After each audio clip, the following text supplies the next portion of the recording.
Salam sejahtera Malaysia, terima kasih kerana menonton video-video dalam channel ini. Sebelum kita mula, jangan lupa untuk tekan tombol subscribe, share, like dan komen. Let's go! Salam sejahtera dan salam perpaduan kepada seluruh rakyat Malaysia. Berita panas hari ini bertajuk Anwar jawab PN, silakan, tapi saya tak buat kenyataan tanpa asas. Berita penuh. Sehari selepas didesak meminta maaf dan diberi kata dua, tidak ada tanda Anwar Ibrahim akan melayan tuntutan dibuat pihak PN berhubung kenyataannya mengaitkan parti itu dengan syarikat judi. Hari ini Perdana Menteri bertegas, dia tidak membuat sebarang kenyataan jika ia tidak disertakan asas. Pada masa sama, Anwar meminta PN membaca dengan teliti kenyataan yang dikeluarkannya sebelum ini. Baca kenyataan lengkap saya baru ambil tindakan. Tapi kalau dia nak bawa terus untuk tindakan undang-undang, silakan. Saya tak keluar kenyataan kalau saya tiada asas, katanya kepada pemberita selepas melancarkan pesta buku antarabangsa Kuala Lumpur di Pusat Dagangan Dunia Kuala Lumpur hari ini. Terdahulu, ahli Parlimen Tambun itu ditanya mengenai reaksi PAS dan Bersatu berhubung tuntutan mereka yang dia meminta maaf ekoran penjelasan diberi Menteri di Jabatan Perdana Menteri Azlina Othman di Dewan Rakyat kemarin. Kemarin, media melaporkan bahawa Azlina memberitahu Parlimen tiada kertas siasatan dibuka oleh Suruhanjaya Pencegahan Rasuah Malaysia, ekoran kenyataan dibuat Anwar. Semasa mengadakan sidang media pada Disember tahun lalu, Anwar memberi bayangan bahawa ada dana dari syarikat judi disalurkan kepada parti tertentu bagi menghadapi PRU ke-15. Menurut Azlina, SPRM tidak dapat mengesahkan dakwaan berkenaan kerana ia dalam bentuk terlalu umum.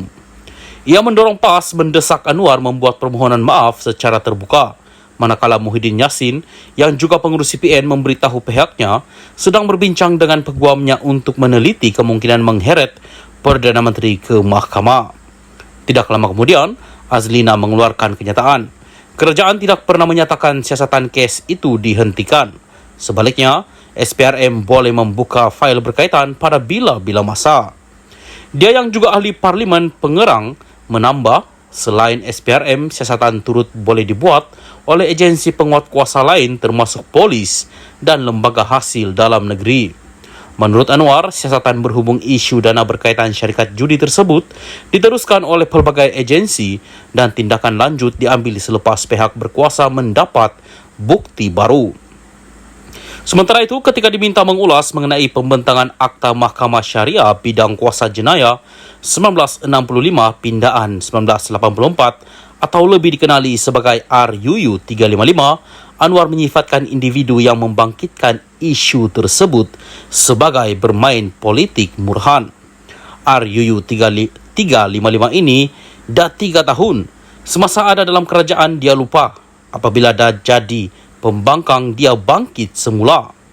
Itu bukan Islam namanya. Itu politik murahan, katanya, yang merujuk kepada ahli Parlimen Pendang dari PAS, Awang Hashim, yang membangkitkan soalan tersebut dalam jawapan lisan di Parlimen beberapa hari lalu. 2 hari lalu, dalam jawapan bertulis Menteri di Jabatan Perdana Menteri Hal Ehwal Agama Muhammad Naim Mokhtar berkata, RUU 355 akan dibentangkan bersama rang Undang-Undang Mahkamah Syariah wilayah-wilayah persekutuan. Katanya, cadangan pengubalan akta baru itu bertujuan untuk memperkasa Mahkamah Syariah. Salam sejahtera dan salam perpaduan kepada seluruh rakyat Malaysia. Berita panas hari ini dipetik daripada Malaysia Kini bertajuk Pendakwaan mohon 7 pertuduhan terhadap Muhyiddin dibicara bersama. Berita penuh. Pihak pendakwaan memohon 4 pertuduhan salah guna kuasa dan 3 pertuduhan pengubahan wang haram terhadap bekas Perdana Menteri Muhyiddin Yassin melibatkan lebih RM232 juta ringgit dibicarakan bersama. Timbalan Pendakwa Raya Wan Shaharuddin Wan Ladin memberitahu Mahkamah Session di Kuala Lumpur pagi ini bahawa mereka memfailkan permohonan itu semalam.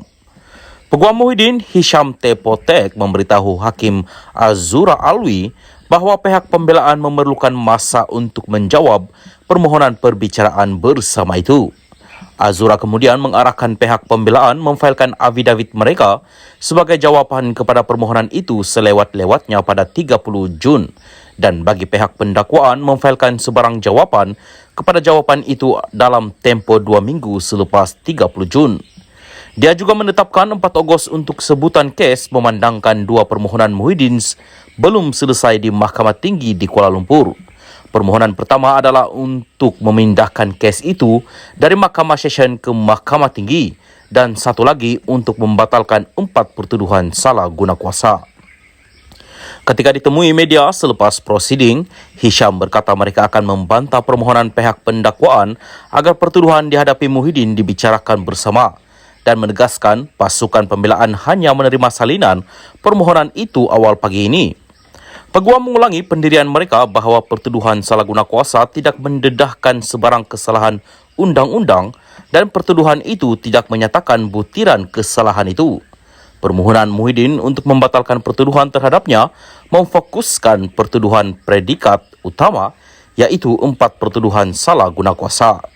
3 pertuduhan pengubahan wang haram bergantung pada 4 pertuduhan predikat berkenaan.